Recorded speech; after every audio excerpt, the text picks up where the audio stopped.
আর কি এটা পরিচালিত এবং প্রতিষ্ঠিত ছিল। এবার এই আর্যরা কারা ছিল এটা নিয়ে অনেক আর কি তর্ক বিতর্ক রয়েছে।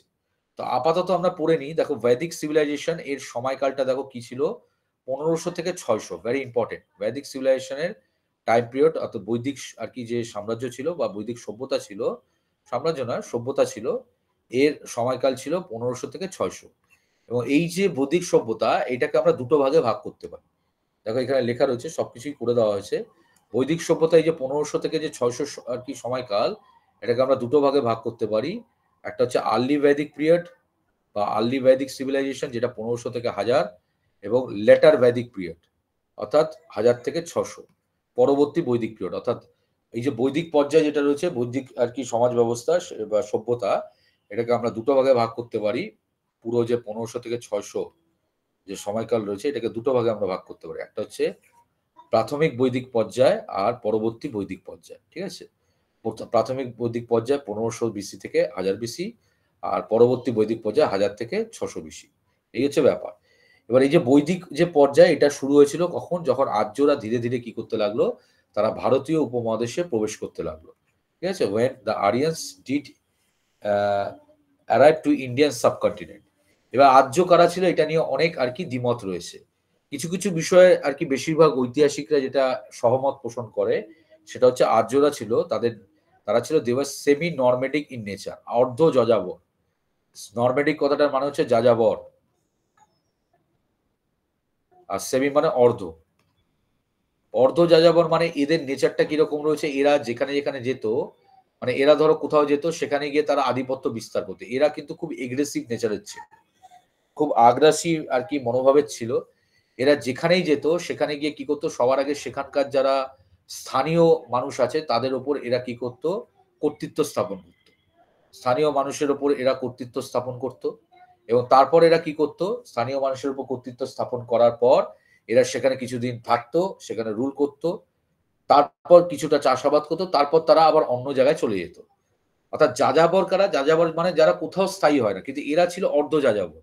অর্থাৎ এরা কোথাও যেত, সেখানে গিয়ে কিছুদিন তারা স্টে করতো, সেখানকার মানুষদের উপর তারা আধিপত্য বিস্তার করতো, আবার তারা কি করতো, নতুন জায়গায় চলে যেত।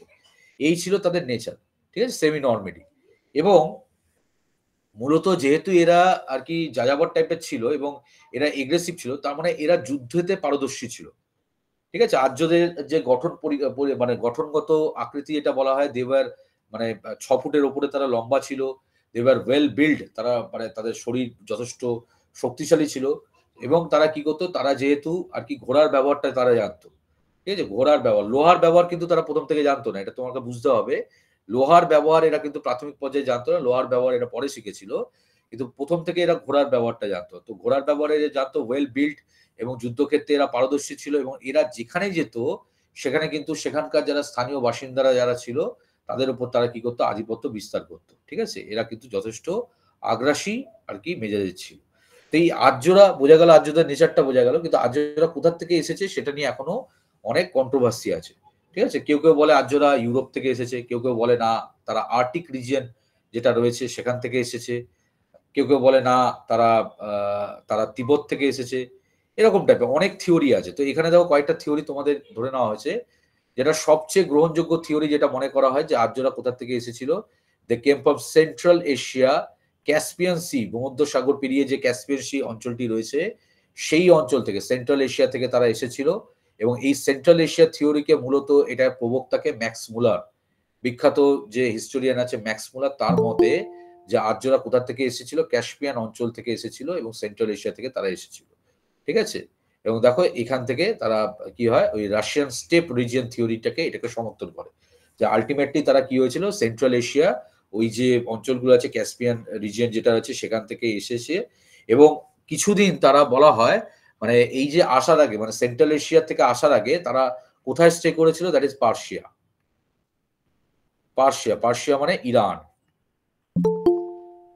তাহলে ভালো করে বুঝবে, অর্থাৎ আর্যরা কি হয়েছে, আর্যরা সবচেয়ে গ্রহণযোগ্য থিওরি এটা, আর্যরা কোথা থেকে এসেছে সেটা হচ্ছে সেন্ট্রাল এশিয়া থিওরি। সেন্ট্রাল এশিয়ার আর কি কোন অঞ্চল বললে সেটা হচ্ছে যে অঞ্চলগত বিভাজন বললে সেটা পার্সিয়ান রিজন যেটা ছিল সেখান থেকে হয়ে ওরা ওই ক্যাপসিয়াম সি ওই অঞ্চল থেকে হয়ে ওরা ধীরে ধীরে রাশিয়ান স্টেপ রিজন আছে সেটার থেকে তারা ক্রস করে তারা ভারতীয় উপমহাদেশে প্রবেশ করেছে বলে ধরে নেওয়া হয়।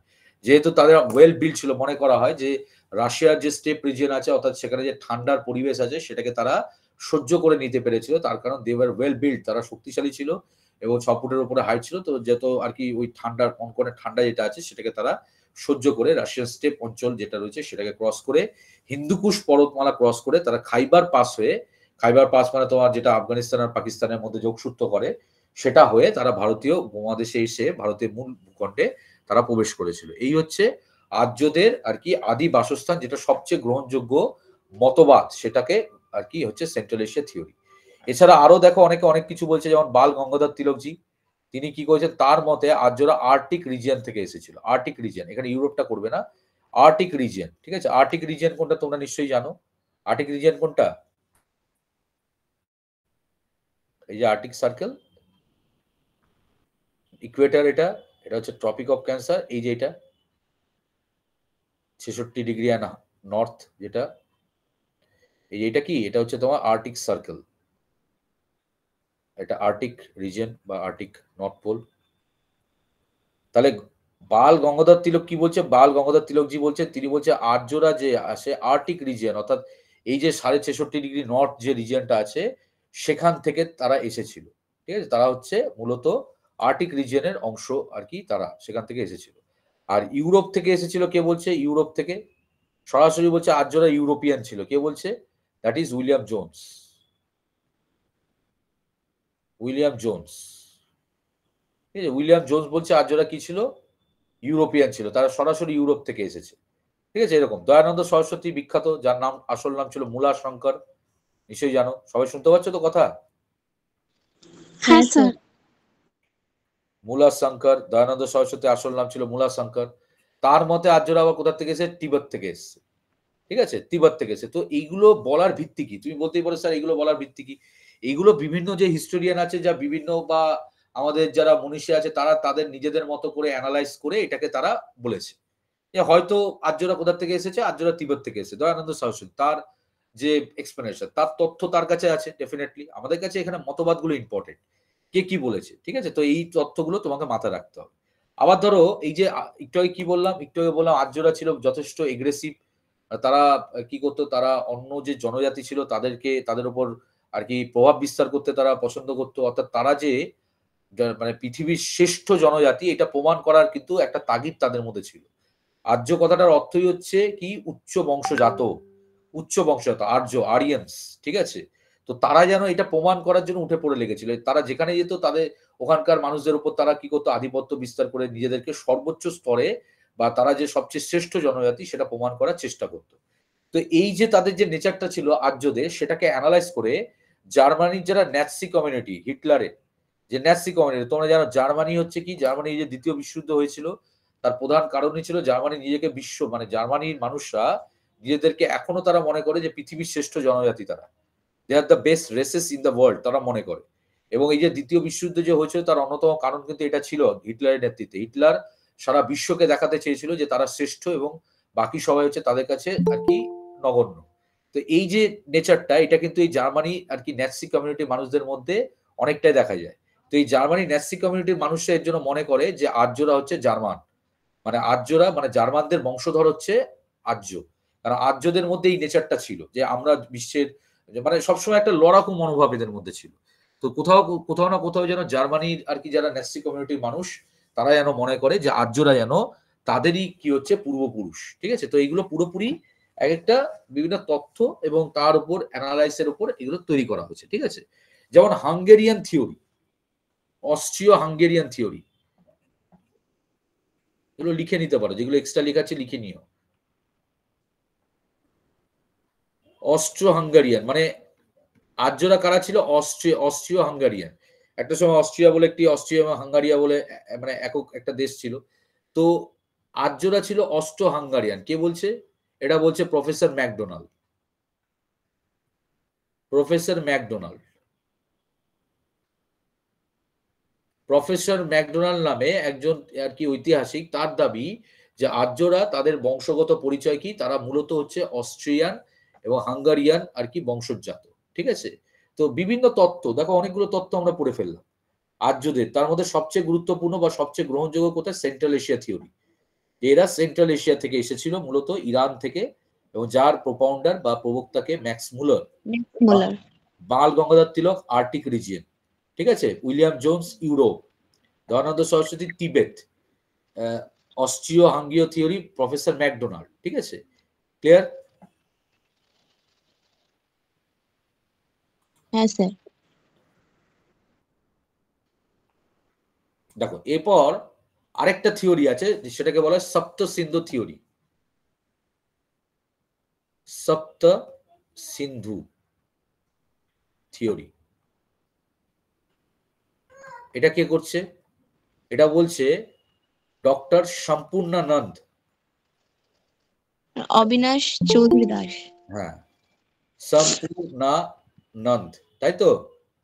Doctor Sampurnanand and Abinash Chandra Das. Das, very good, AC Das. Doctor Sampurnanand, Abinash Chandra Das, AC Das. এনারা কি বলছে? এনারা বলছে না আর্যরা বহিরাগত নয়, আর্যরা সপ্ত সিন্ধু, অর্থাৎ সপ্ত সিন্ধু বলতে পাঞ্জাব যে রিজিয়ন, পাঞ্জাবটা, পাঞ্জাবের যে একটা বিস্তীর্ণ আর কি অঞ্চল, পাঞ্জাবকে কি বলা হতো একটা সময়? সপ্ত সিন্ধুর আর কি, সাতটা নদীর আর কি সমাহার বলা হতো। তাহলে এই সপ্ত সিন্ধু পাঞ্জাব রিজিয়নেই তারা তাদের আদি বাসস্থান, এখান থেকেই তাদের উৎপত্তি ঘটেছে, মানে এখান থেকেই তাদের উৎপত্তি হয়েছে এবং এইটাই তাদের আদি বাসস্থান। এটা কে বলছে?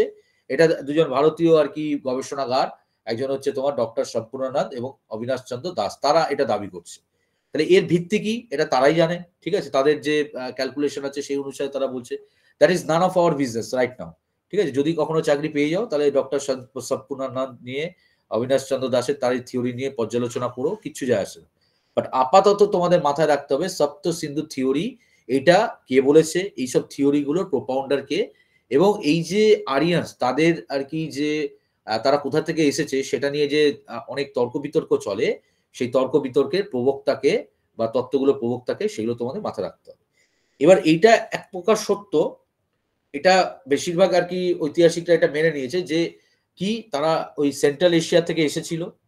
সেন্ট্রাল এশিয়া থেকে যে রাস্তাটা আমি বললাম, ভালো করে বোঝো, সেন্ট্রাল এশিয়া পার্সিয়া থেকে তারা ঘুরে এসেছিল, পার্সিয়া হয়ে তারা রাশিয়া হয়ে, ঠিক আছে, তারপর তারা কি করেছে হিন্দুকুশ পর্বতমালা ক্রস করে, তারপর খাইবার পাস হয়ে, তারপর তারা কি হয়েছে আফগানিস্তান পাকিস্তান হয়ে তারা কি করেছে ভারতীয় আর কি যে অংশ রয়েছে সেখানে তারা প্রবেশ করেছিল, এবং তারপরে এসে তারা কি হয় পাঞ্জাব রিজিয়নে আসে, পাঞ্জাব।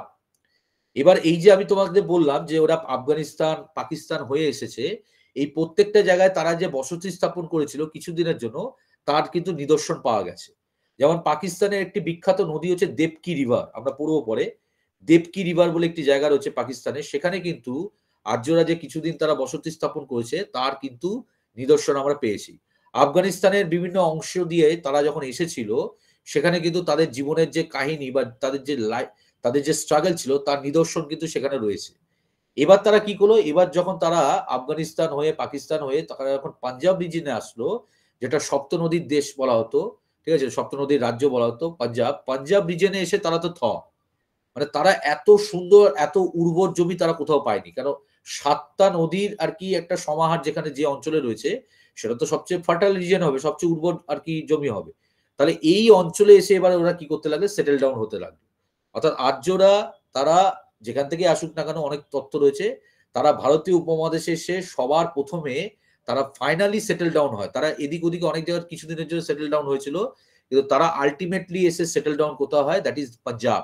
পাঞ্জাবের যে সপ্ত সিন্ধু যে অঞ্চলটি রয়েছে সেখানে এসে তারা সেটেল ডাউন হতে থাকে, এবং এই যে তাদের সেটেলমেন্ট, এই যে তারা কি হলো, তারা এত ঘুরে ভারতীয় উপমহাদেশে প্রবেশ করে আলটিমেটলি তারা পাঞ্জাবে এসে তারা সেটেল ডাউন হচ্ছে, এই যে তাদের যে স্থায়ী বসবাস করার প্রক্রিয়া, এখান থেকেই কিন্তু যখন তারা এটা শুরু করলো, এখান থেকে কিন্তু পরবর্তী বৈদিক পিরিয়ড শুরু হলো।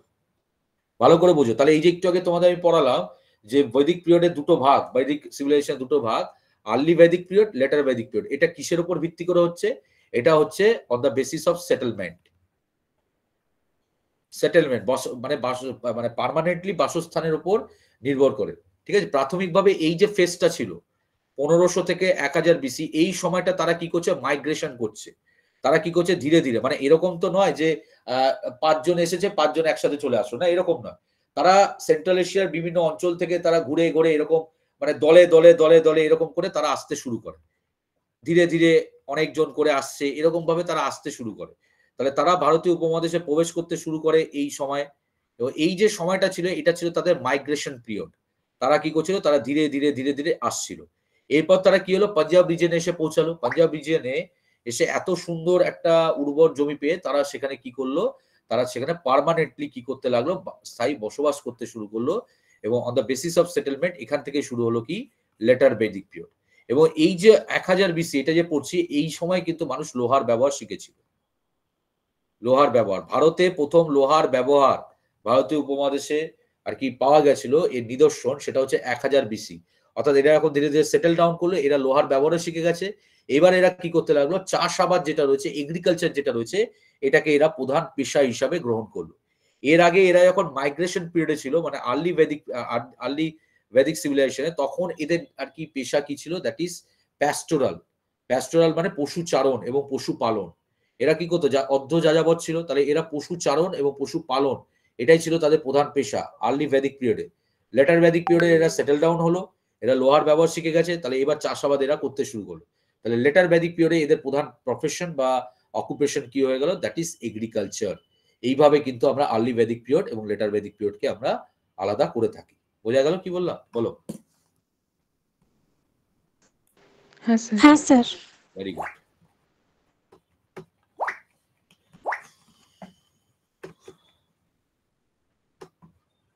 এখানে দেখবে আর্লি ভেদিক পিরিয়ড এবং লেটার ভেদিক পিরিয়ডে পুরো পার্থক্য করে দেওয়া আছে যেগুলোকে পড়লেই তোমাদের পুরো কনসেপ্ট ক্লিয়ার হয়ে যাবে। আমি আসছি ওটাতে। আগে এই জায়গাটা একটু আলোচনা করে নিই।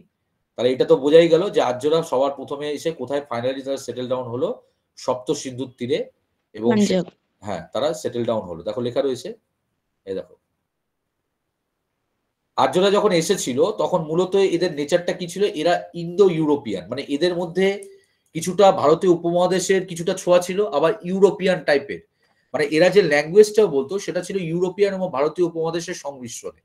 এই জন্য এদের যে ভাষাটা ছিল এটা ছিল ইন্দো ইউরোপিয়ান। এদের কালচারটাও ছিল ইন্দো ইউরোপিয়ান টাইপের। কিন্তু পরবর্তীকালে এরা যখন লেটার ভেদিক পিরিয়ডে চলে আসলো মানে পরবর্তী ভেদিক পিরিয়ডে তখন এদের প্রধান ভাষা কিন্তু হয়ে গেছিল সংস্কৃত। এটা মাথায় রাখতে হবে। তাহলে আর্লি ভেদিক পিরিয়ডে এদের ল্যাঙ্গুয়েজ কি ছিল? Indo European. এর ভাষার একটা সমন্বয়ে এরা কথা বলতো। লেটার ভেদিক পিরিয়ডে কিন্তু এদের কি হয়ে গেছে তখন? প্রধান ভাষা বা হয়ে গেছে সংস্কৃত। এবং এই যে বৈদিক পিরিয়ড সম্পর্কে আমরা যে পড়ছি এর প্রধান উৎস কিন্তু বৈদিক সাহিত্য। যেমন এর আগের দিন আমি তোমাদের সিন্ধু সভ্যতা পড়াচ্ছিলাম তখন বলছিলাম যে সিন্ধু সভ্যতার মানুষরা লিপি লিখে গেছে কিন্তু সেটা আমরা আজ পর্যন্ত পঠোদ্ধার করতে পারিনি। মূলত সিন্ধু সভ্যতার সম্পর্কে আমরা জানি যে আর্কিওলজিক্যাল এভিডেন্স অর্থাৎ প্রত্নতাত্ত্বিক উপাদান যেগুলো রয়েছে তার উপর ভিত্তি করে। কিন্তু এখানে তোমাকে মাথায় রাখতে হবে এই যে বৈদিক সভ্যতা আমরা পড়ছি এই সম্পর্কিত নিদর্শন আমাদের কাছে রয়েছে সেটা হচ্ছে সাহিত্য। বৈদিক যে লিটারেচার রয়েছে সেটাই হচ্ছে বৈদিক সভ্যতার প্রধান নিদর্শন। ঠিক আছে? এটা তোমাকে মাথায় রাখতে হবে। দেখো লেখাই রয়েছে দে কাম টু পার্সিয়া থেকে তারা এসেছিল, ইরান থেকে এসেছিল। এবং আরিয়ানদের অকুপেশন আর কি ছিল? মূলত ইন্দো গ্যাগেন্টিক প্লেন যেটা রয়েছে উত্তর ভারতের যে বৃহত্তর যে আর কি গাঙ্গীয় সমভূমি যেটা রয়েছে সেখানে তারা সেটেল ডাউন হয় এবং তারপর থেকেই তাদের মধ্যে আর কি প্রাথমিকভাবে পরিবর্তন হয়। দেখো তাদের ভাষা সংস্কৃত এবং ইন্দো ইউরোপিয়ান ল্যাঙ্গুয়েজে তারা কথা বলতো। তাহলে ইন্দো ইউরোপিয়ান ল্যাঙ্গুয়েজে তারা আর্লি ভেদিক পিরিয়ডে কথা বলতো। লেটার ভেদিক পিরিয়ডে তাদের ভাষা হয়ে যায় সংস্কৃত। আর এই যে বৈদিক সভ্যতা ছিল এটা ছিল কি? রুরাল ইন নেচার অর্থাৎ গ্রামীণ সভ্যতা। তার কারণ সিন্ধু সভ্যতার মানুষদের আমরা পড়েছিলাম সিন্ধু সভ্যতার মানুষরা তারা কি করতো? পোড়া ইটের তারা কি বানাতো? বাড়িঘর বানাতো। তাহলে সিন্ধু সভ্যতার মানুষ বা সিন্ধু সভ্যতার প্রধান দুটো বৈশিষ্ট্য ছিল কি? উন্নত মানের নগর পরিকল্পনা এবং কি? ড্রেনেজ সিস্টেম আমরা পড়েছিলাম। কিন্তু এই যে বৈদিক যুগের মানে বৈদিক সভ্যতার মানুষরা এরা কিন্তু কি করতো? এরা যে ঘরবাড়ি বানাতো সেটা হচ্ছে কাঠ, ঠিক আছে? খড় এসব দিয়ে মানে খড়, কাঠ তারপর মাটি এসব দিয়ে। তো এদের যে আর কি কালচারটা ছিল বা এদের যে সোসাইটিটা ছিল সেটা ছিল রুরাল ইন নেচার অর্থাৎ গ্রামীণ। সিন্ধু সভ্যতা সেটা ছিল কি? আদি সভ্যতা এবং সেটা ছিল কি? একটা প্রাচীন সভ্যতা যেটা ছিল কি? শহুরে সভ্যতা। কিন্তু এই যে বৈদিক সভ্যতা এটা ছিল কিন্তু রুরাল বা গ্রামীণ সভ্যতা। তার কারণ এখানকার মানুষদের তাদের যে আর কি বিশেষত্ব ছিল এটাই ছিল। আগের দিন আমি বলছিলাম যে সিন্ধু সভ্যতার মানুষরা তারা কি করতো? বৃষ মানে অক্সের ব্যবহার করতো। মানে ষাঁড়কে তারা পুজো করতো। আর এরা কিন্তু গরুর পুজো করতো। মানে বৈদিক যুগের আমরা দেখব এখানে কিন্তু গরুকে কিন্তু খুব প্রায়োরিটি দেওয়া হবে, ঠিক আছে?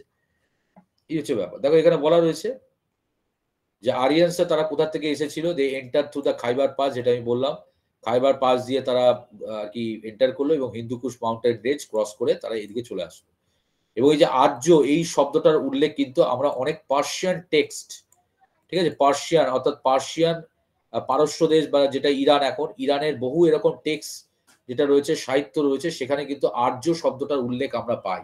তাহলে কোথাও না কোথাও এই আর্য অর্থাৎ ভারতীয় উপমহাদেশে যে আর্যদের অবস্থান এবং পার্সিয়ান যে টেক্সট রয়েছে তাদের মধ্যে একটা কানেক্টিভিটি রয়েছে বলে এটা প্রমাণ করে, ঠিক আছে? এছাড়া দেখো জোরাথুস্টিয়ান অর্থাৎ যারা জোরাথুস্ট্রীয় সম্প্রদায়ভুক্ত, যাদের প্রধান আর কি ধর্মগ্রন্থ হচ্ছে জেন দাবেস্তা। এই জোরাথুস্টিয়ান হচ্ছে পৃথিবীর সবচেয়ে পুরনো ধর্মীয় আর কি মানুষ, ধর্ম আর কি সম্পর্কিত মানুষ জোরাথুস্টিয়ান। জোরাথুস্টিয়ান যারা হচ্ছে এরা মূলত ওই ইরানের পার্শ্বীয় অঞ্চলেই পাওয়া যেত। এরা হচ্ছে পৃথিবীর সবচেয়ে পুরনো ধর্মাবলম্বী মানুষ। তো এদের আর কি যে ধর্মগ্রন্থ আছে জেন্দাবেস্তা, ঠিক আছে, জেন্দাবেস্তা দেখো লেখা রয়েছে। তো এই জেন্দাবেস্তাতে কিন্তু কি রয়েছে, আরিয়ান শব্দটার উল্লেখ রয়েছে এবং আমাদের যে পবিত্র নদী সরস্বতী, ঠিক আছে, বৈদিক যুগের সবচেয়ে পবিত্র নদী ছিল সরস্বতী, তো তার কিন্তু উল্লেখ পাওয়া যায়। তাহলে হঠাৎ করে একটা পার্সিয়ান আর কি যে কালচার, সেখানকার আর কি একটা ধর্মীয় চিন্তাভাবনা মানুষ সম্পূর্ণ মানুষের ধর্মগ্রন্থে আরিয়ান এবং সরস্বতী নামের উল্লেখ পাওয়া যাচ্ছে, এটা কিন্তু যথেষ্ট চমকপ্রদ। তার মানে কোথাও না কোথাও ভারতীয় উপমহাদেশের সাথে এই সেন্ট্রাল এশিয়ার এই অংশটির কোথাও না কোথাও একটা যোগসূত্র আমরা এখানে ছিল বলে মনে করতে পারি, তাই না? এই হচ্ছে বিষয়।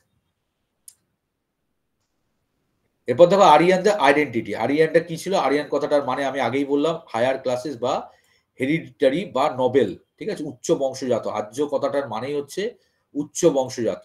এবং এই যে শব্দ আর্য, এটি ঋগ্বেদ, পৃথিবীর সবচেয়ে পুরনো ধর্মগ্রন্থ। দেখো পৃথিবীর সবচেয়ে পুরনো ধর্ম বললে জুরাথিস্টিয়ান, কিন্তু পৃথিবীর সবচেয়ে পুরনো ধর্মগ্রন্থ বললে দ্যাট ইজ ঋগ্বেদ। ওকে, ঋগ্বেদা হচ্ছে পৃথিবীর সবচেয়ে পুরনো লিখিত আর কি বলতে পারো ধর্মগ্রন্থ। তো এই ঋগ্বেদে টোটাল 36 বার আর্য শব্দটার কিন্তু উল্লেখ পাওয়া গেছে, 36 টাইমস, ঠিক আছে? তো যেটা আমি বললাম আর্যরা কোথা থেকে এসেছে সেটা নিয়ে তো অনেক তর্ক বিতর্ক রয়েছে, কিন্তু এটা নিশ্চিত যে তারা আর কি সেন্ট্রাল এশিয়া থেকে এসেছে। এবার সেন্ট্রাল এশিয়াতে যে তাদের ওখান থেকেই তাদের অরিজিনেশন হয়েছে এরকম না। অনেক ক্ষেত্রে মনে করে যে হয়তো তারা ইউরোপ থেকে এসেছে, ইউরোপ থেকে তারা সেন্ট্রাল এশিয়া এসে অনেকদিন ছিল, সেখান থেকে তারপর ধীরে ধীরে কি করেছে, ভারতীয় উপমহাদেশে প্রবেশ করেছে। কিন্তু এটা নিশ্চিত যে তারা ভারতীয় উপমহাদেশে প্রবেশ করেছিল কোথার থেকে তারা এসেছিল কিন্তু সেন্ট্রাল এশিয়া থেকে। সেন্ট্রাল এশিয়াতে তারা কোথা থেকে আসলো সেটা নিয়ে অনেক দ্বিমত আছে, ঠিক আছে? ব্যাপারটা বোঝো, মানে অ্যাকচুয়ালি আর্যদের অরিজিনেশন, তাদের আদি বাসস্থান কোথায় তাদের অরিজিনেশন, সেটা নিয়ে তর্ক রয়েছে। কিন্তু ভারতীয় উপমহাদেশে যে তারা প্রবেশ করেছে সেটা সেন্ট্রাল এশিয়া থেকে, সেটা নিয়ে কোনো দ্বিমত নেই, ঠিক আছে? এটা তোমাকে মাথায় রাখতে হবে। তো এই হচ্ছে তর্ক বিতর্কের জায়গা। তো দেখো যেটা বলছিলাম যে এরা বিভিন্ন অঞ্চলের মধ্যে দিয়ে এসছে, এরা মুলতান অঞ্চলের মধ্যে দিয়ে এসছে, পাকিস্তানের বিভিন্ন অঞ্চল দিয়ে এসছে। এই যে দেখো দেবকি বেসিন, দেবকি বলে একটি নদী আছে মুলতানে, পাকিস্তানে, তো সেখানেও তারা কিছুদিন তারা বাসস্থান আর কি গড়ে তুলেছিল, তার নিদর্শন পাওয়া গেছে। এবং এইগুলোই কিন্তু সেন্ট্রাল এশিয়া থিওরিকে, যে সেন্ট্রাল এশিয়া আর কি তত্ত্ব যেটা রয়েছে সেটাকে অনেক শক্তিশালী করে তোলে। এছাড়া কি হচ্ছে, বোগাজগাই স্ক্রিপ্ট, দেখো ভেরি ইম্পর্টেন্ট, বোগাজগাই স্ক্রিপ্ট এটা কোথায় পাওয়া গেছে? এটা মেইনলি তোমার পাওয়া গেছে আফগানিস্তানে। বোগাজগাই স্ক্রিপ্ট একটা লিপি পাওয়া গেছে যার নাম ছিল বোগাজকাই স্ক্রিপ্ট, সেখানে কিন্তু। এবং তেলি আরমানা এটা ইরানে পাওয়া গেছে, ইরান। আর এটা পাওয়া গেছে কোথায়? আফগানিস্তান। তাহলে এই যে স্ক্রিপ্ট গুলো, এইগুলোর থেকে কিন্তু আর্যদের যে লড়াই, জীবনের যে লড়াই, তারাও স্ট্রাগল করেছে, ঠিক আছে, তারা তাদের যে সংঘর্ষপূর্ণ যে জীবনযাপন ছিল সেটা কিন্তু বিবরণ আমরা পাই। তাহলে বোগাজগাই ইনস্ক্রিপশন, সেখানে তারা ইন্দো ইউরোপিয়ান ভাষায় লিখেছে তাদের যে জীবনযাত্রা, তাদের যে জীবনের সংগ্রাম, সেটা আফগানিস্তানে সেটাকে রেস্কিউ করা হয়েছে, তার মানে এরা আফগানিস্তান সেই অঞ্চলে তারা ছিল। এছাড়া তেলি আরমানা বলে যে ইনস্ক্রিপশনটা রয়েছে যেটা ইরানে পাওয়া গেছে, সেখানেও তাদের যে একই রকম আর কি লাইফস্টাইল, তারা কিভাবে তাদের জীবনযাপন করতো, তাদের অকুপেশন কি ছিল সেই সম্পর্কিত আর্লি ফেজে, ডেফিনেটলি আর্লি বৈদিক পিরিয়ডের কথাই বলছি, তাহলে সেখানে তাদের লাইফস্টাইল কিরকম ছিল সেগুলো সম্পর্কে কিন্তু বিবরণ আমরা পাই, ঠিক আছে? তাহলে এইগুলো কিন্তু সুনিশ্চিত করছে যে কোথাও না কোথাও ওই সেন্ট্রাল এশিয়া তত্ত্বকে। ওকে, এবং যেটা আমি বললাম যে আর্যরা কি হয়, মূলত তারা স্প্রেড করতে শুরু করে ভারতে এসে, ভারতীয় উপমহাদেশে 1500 থেকে 1000 পর্যন্ত, তারপর তারা সেটেল ডাউন হয়। এই যে দেখো ultimately they settle down in the Sapta Sindhu region. সপ্ত সিন্ধু রিজিয়নে 1000 বিসির পর থেকে এরা সেটেল ডাউন হতে শুরু করে। ওকে, এই দেখো সপ্ত সিন্ধু বলতে কি বোঝায় লেখা রয়েছে, সপ্ত সিন্ধু বলতে সিন্ধু নদী এবং তার যে উপনদী, 5টা উপনদী রয়েছে, সিন্ধু নদীর 5টা উপনদী, এই যে দেখো শতদ্রু, ইরাবতী, ঠিক আছে, চন্দ্রভাগা, বিপাশা, ঝিলাম, ঠিক আছে, ইরাবতী মানে রবি আর কি, রবি রিভার, ঠিক আছে, সরস্বতী, সরস্বতীটা তখন এর মধ্যে ইনক্লুড ছিল। এই 7টা আর কি, সিন্ধু নিয়ে টোটাল 7টা আর কি, মানে সিন্ধু নদী 5টা উপনদী, আর সিন্ধু ইটসেলফ মানে 6টা, আর সরস্বতী রিভার, এই 7টা আর কি নদীর সমাহার ছিল পাঞ্জাব। তো স্বাভাবিকভাবে এই পাঞ্জাবে এসে এত উন্নত একটা উর্বর জমি পেয়ে তারা সেখানে কি করলো, সেটেল ডাউন হলো।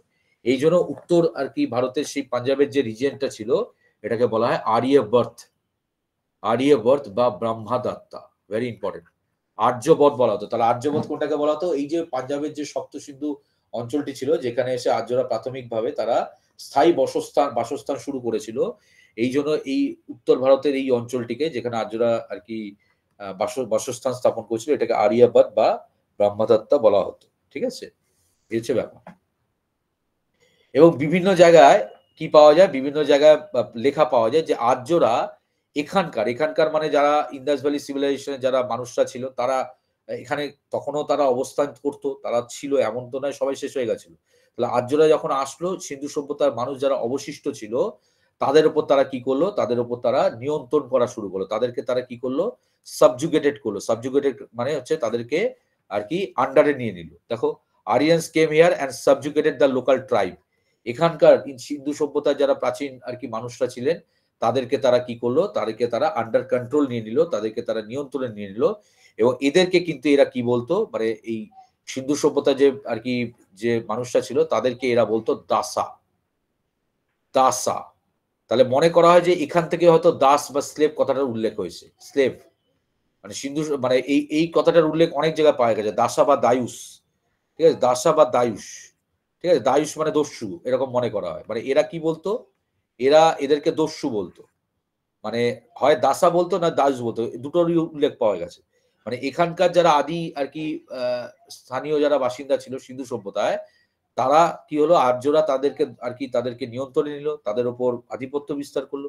এবং এখানকার মানুষে এরা দাসা বলতো, হয়তো দাসা এটা থেকে দাস শব্দটা এসছে, এদেরকে এরা দাস বানিয়েছিল। বা দায়ুষ, দায়ুষ মানে দস্যু, হয়তো দস্যু শব্দটা এদেরকে এখানকার লোকেরা এরা দস্যু বলতো। ঠিক আছে, এরকম কেন ভাবে। স্যার? হ্যাঁ বলো। মানে দস্যু কেন বলতো? ওদের চিন্তাধারা। এবার একটা মজা করে বলি, তুমি তুমি আমাদের যে হিন্দু মাইথোলজি যদি দেখো, কখনো তোমরা যারা বাকিরা আছো, তোমরা কখনো দেখেছো ওই কি বলে ওই, আরে বলো না, ওই মহালয়া দেখেছো? হ্যাঁ স্যার। হ্যাঁ স্যার। মহালয়া দেখেছো কোনোদিন কোনো ফর্সা কোনো দস্যুকে দেখেছো? দেখেছো? দেখবে দস্যুগুলো কিরকম হয়, কালো কালো বানায়, দেখেছো? ভয়ঙ্কর। কালো এরকম একটা মানে বোঝানোর চেষ্টা করে। আর মানে আমি মজা করে বলছি। আর ওখানে দেখবে ওই মহাভারতের যে দেবগুলোকে দেখায়, তাই দেখবে ফেয়ার এন্ড লাভলি মেখে কিরকম ফর্সা ফর্সা হয়ে লাগে ছেলেগুলো, লিপস্টিক মেখে বসে থাকে, দেখেছো? তার ঠিক। মানে বার্তাটা কি দিচ্ছে, বার্তাটা দিচ্ছে যে ইভিল দস্যু সে কি হবে, সে কালো হবে, সে ওরকম মানে একটা বিভৎস টাইপের হবে। আর যে সুন্দর হবে সে দেব হবে। কি বললাম বলছি, এখানে কনসেপ্টটা দেখো, এখানে আর্যরা কি সুন্দর দেখতে, লম্বা চওড়া ফর্সা। আর এখানকার যারা আদি বাসস্থান, আগের দিন বলেছিলাম আমি, সিন্ধু সভ্যতার মানুষরা তারা কিরকম ছিল, তারা কালো ছিল, তাই না? তারা কোকড়ানো চুল ছিল, তাদের হাইটও খুব বেশি ছিল না। তাহলে এদেরকে কি বলা হচ্ছে, দস্যু বলা হচ্ছে। মানে এই কনসেপ্টটা এরকম, এটা এখনো চলছে আমাদের, এখনো এই কনসেপ্ট চলছে। ঠিক আছে, তো মনে করা হয় যে এরা নিজেদেরকে উচ্চ বংশজাত মানে অনেক উঁচু বংশজাত, আর এখানকার লোকের এরা হচ্ছে দস্যু। এরা হচ্ছে, কিন্তু দস্যুবৃত্তি অ্যাকচুয়ালি কারা করছে, আর্যরা করছে। কথাটা এরকম হচ্ছে কনসেপ্ট, এখনো চলছে এই কনসেপ্ট। মানে যে কোনো খারাপ জিনিস দেখবে ব্ল্যাক, আর যে কোনো ভালো জিনিস হচ্ছে হোয়াইট। কেন, কোথায় লেখা আছে ভাই? মানে আনন্দ উৎসবে দেখবে হোয়াইট পড়ে যায়, আর কালো কিছু মাতাম হলে সেখানে ব্ল্যাক পড়ে যায়। কেন? ব্ল্যাক মানে খারাপ, এটা কোথাকার নিয়ম, বুঝেছো? ঠিক। তো ওই জন্য মানে এটা কনসেপ্ট, মনে করা হচ্ছে এদেরকে এরা দস্যু মনে করতো, এরা আনকালচার, এরা বারবারিয়ান এরকম মনে করতো। আর আর্যরা দে আর ভেরি মাচ সুপিরিয়ার, তারা সব বিষয়ে যেন দক্ষ, অনেকটা ওই ইংরেজদের মতো। মানে ইংরেজরা এসেছিল না, ইংরেজরা যেমন নিজেকে মনে করতো আরিয়ান কষ্টা এরকম, আর এখানকার মানুষরা ওরা হচ্ছে বারবারিয়ান নোংরা, ওরকম টাইপের কনসেপ্ট। ঠিক আছে, তো যাই হোক, এরপর দেখো ইরানিয়ান আরেকটা স্কিপ রয়েছে বেহুস্তান, ভেরি ইম্পর্টেন্ট। দেখো এগুলো কিন্তু মাথায় রাখতে হবে একটু। ঠিক আছে, বেহুস্তান, এখানে কিন্তু আবার বলা হয়েছে কি যে আর্য এবং যে লোকাল যারা ছিল তাদের মধ্যে লড়াই হয়েছে। দেখো সাধারণত বেশিরভাগ ক্ষেত্রেই আর কি লড়াইয়ের সরাসরি যে লড়াই হয়েছিল আর্য এবং অনার্যদের মধ্যে, এর উল্লেখ কিন্তু কোথাও সরাসরি ভাবে পাওয়া যায় না। ঠিক আছে, মানে স্বাভাবিকভাবে আর্যদের সাথে তো এখানকার মানুষরা পেরে উঠবে না, আর্যরা তারা উঁচু লম্বা, তারা শক্তিশালী, তো তারা ঘোড়ার ব্যবহার জানে, তো ডেফিনেটলি তারা অ্যাডভান্টেজ স্টেজে রয়েছে।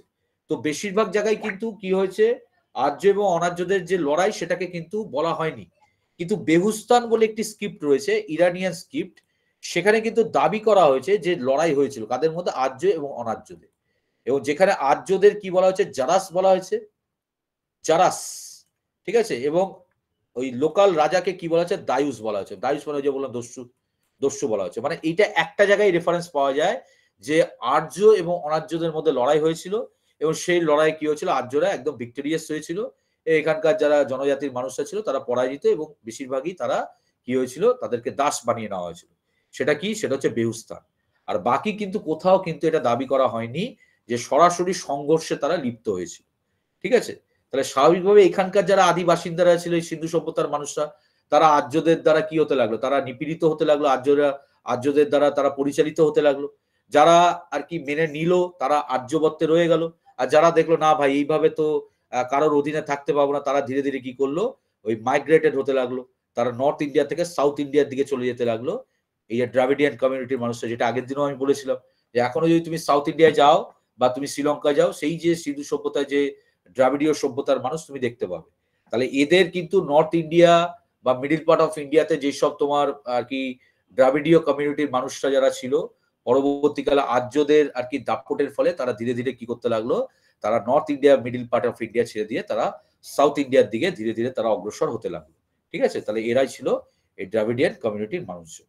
তাহলে এইভাবে ট্রানজিশনটা হতে লাগলো, এবং পুরো নর্থ ইন্ডিয়ার ওপর কারা কায়েম করে নিল আধিপত্য, আর্যরা, এবং সেটাকে বলা হতে লাগলো কি, আরিয়াবত। ওকে, ক্লিয়ার? হ্যাঁ স্যার। হ্যাঁ। এবার এই আর্যদের দেখো পলিটিক্যাল লাইফ, আর্যদের যে রাজনৈতিক জীবন কি ছিল, আর্যদের রাজনৈতিক জীবনটা ছিল, আর্যদের দেখো কি ছিল, এরা মূলত এদের যে সমাজ ব্যবস্থা ছিল, আমি এর আগেও বলেছিলাম যে সিন্ধু সভ্যতার যে সমাজ ব্যবস্থা সেটা ছিল মাতৃকেন্দ্রিক। ঠিক আছে, ম্যাট্রিক্যাল ইন নেচার, তার কারণ এরা নেচারকে মাতা রূপে পুজো করত।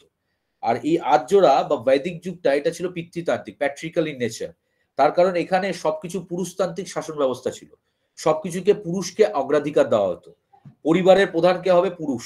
ঠিক আছে, তো প্রত্যেকটা ক্ষেত্রে দেখো এখানে পলিটিক্যাল লাইফ যদি তুমি দেখো, তো এই যে আর্যদের যে সভ্যতা ছিল এর সবচেয়ে বড় ইউনিট যেটা ছিল সেটাকে বলা হচ্ছে, দেখো largest unit of the state was জানা।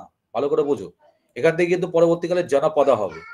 তাহলে সবচেয়ে বড় ইউনিট ছিল জানা। যেমন ধরো একটা উদাহরণ দিই, আমি যদি বলি আমাদের কান্ট্রি, দেশ, তাহলে দেশকে ভাঙলে কি পাবো, স্টেট। তাহলে আমাদের দেশের সবচেয়ে বড় ইউনিট কি, স্টেট। স্টেটকে ভাঙলে কি পাবো, ডিস্ট্রিক্ট। ডিস্ট্রিক্টকে ভাঙলে কি পাবো, সাব আর কি ডিস্ট্রিক্ট। তো এরকমই, তো সবচেয়ে বড় আমাদের দেশের সবচেয়ে বড় ইউনিট কি, দ্যাট ইজ স্টেট। তো সেরকমই আর কি এই যে আর্যরা ছিল বৈদিক যুগে, সবচেয়ে বড় ইউনিট ছিল কি, জানা, এবং সবচেয়ে ছোট ইউনিট ছিল কি, কুলা বা ফ্যামিলি। ঠিক আছে, দেখো জানা ছিল হচ্ছে, এখান থেকে কিন্তু জানাপদা হবে, অনেকজন মানুষ একসাথে থাকতো, তাকে বলা হতো জানা। ঠিক আছে, আর একটা ফ্যামিলি যখন হতো সেটা ছিল সবচেয়ে স্মলেস্ট ইউনিট। তো এই যে হেড অফ জানা, মানে এই যে জানা যেটা ছিল লার্জেস্ট ইউনিট, এর যে প্রধান তাকে বলা হতো গোপা। এখান থেকে কিন্তু রাজা হবে, গোপা। ঠিক আছে, গোপাল থেকে গোপালা হবে রাজা। ঠিক আছে, তাহলে জানা হচ্ছে লার্জেস্ট ইউনিট, তার যে হেড তাকে বলা হয় কি, গোপা। এই জানার পর কি ছিল, জানা, তার নিচে কি, তার নিচে হচ্ছে বিশ, নেক্সট ইউনিট বিশ, এর যে প্রধান একে বলা হয় বিশপতি। বিশের যে নিচে থাকবে সেটা হচ্ছে গ্রামা, বিশের নিচে গ্রামা। তাহলে গ্রামার যে প্রধান সে হচ্ছে গ্রামা, দেখো গ্রামানি, এবং তারপর তার নিচে কি থাকবে, কুলা, মানে ফ্যামিলি, কুলা। ঠিক আছে, তাহলে অনেকগুলো পরিবার নিয়ে কি তৈরি হতো, অনেকগুলো পরিবার নিয়ে গ্রাম তৈরি হতো, অনেকগুলো গ্রাম নিয়ে কি তৈরি হতো, বিশ তৈরি হতো, অনেকগুলো বৃষ নিয়ে কি তৈরি হতো, জানা তৈরি হতো। তো এই ছিল তাদের আর কি পলিটিক্যাল ডিভিশন যেটাকে বলা হয়। ঠিক আছে, বোঝা গেল? এবং প্রত্যেকটা ইউনিটের কে হেড ছিল সেটা তোমাদের মাথায় রাখতে হবে। ক্লিয়ার? হ্যাঁ স্যার। ঠিক। এছাড়া দেখো মানে একদম লার্জেস্ট ইউনিট কোনটা ছিল তাহলে জানা, আর স্মলেস্ট ইউনিট ছিল কুলা, এবং প্রত্যেকটার তারপর মাঝখানে কি ছিল বিশ, আর তারপরে গ্রামা। ঠিক আছে, গ্রামা। হ্যাঁ। এবং যদি রাজনৈতিকভাবে দেখো এদের মধ্যে 4 ধরনের কি ছিল অর্গানাইজেশন ছিল। দেখো অর্গানাইজেশন 4 ধরনের: সভা, সমিতি, গণা, বিদ। ভেরি ইম্পর্টেন্ট, এর ফাংশন গুলো বুঝতে হবে। সভা, সমিতি, গণা, বিদ। সভা ছিল কি সবচেয়ে বয়োজ্যেষ্ঠদের একটা সংগঠন, সবচেয়ে বয়োজ্যেষ্ঠ, যেমন হয় না আমাদের পাড়ায় ধরো যারা সিনিয়র মোস্ট পার্সন তাদের নিয়ে একটা সমিতি বা একটা সভা। সিনিয়র মোস্ট মানে সবচেয়ে অভিজ্ঞ মানুষদের নিয়ে একটা সংগঠন, এবং এই সংগঠনের যে সিদ্ধান্ত সেটাকে কিন্তু কি করা যাবে না, সেটাকে ডিনাই করা যাবে না। কারণ সবচেয়ে বেশি অভিজ্ঞতা কোথায় থাকছে, সবচেয়ে বেশি অভিজ্ঞ লোকেরা কোথায় থাকছে, সভাতে। তাহলে এই সভা কখন ডাকা হতো, যখন কোনো মানে ধরো ইমার্জেন্সি হতো, কোনো একটা ধরো লড়াই হবে, কথার কথা কোনো একটা দুটো জনপদের মধ্যে লড়াই হবে, দুটো জনের মধ্যে লড়াই হবে, তাহলে লড়াইয়ের আগে যদি কিছু কিছু পদক্ষেপ নিতে হবে, তাহলে কি ডাকা হতো, সভা ডাকা হতো।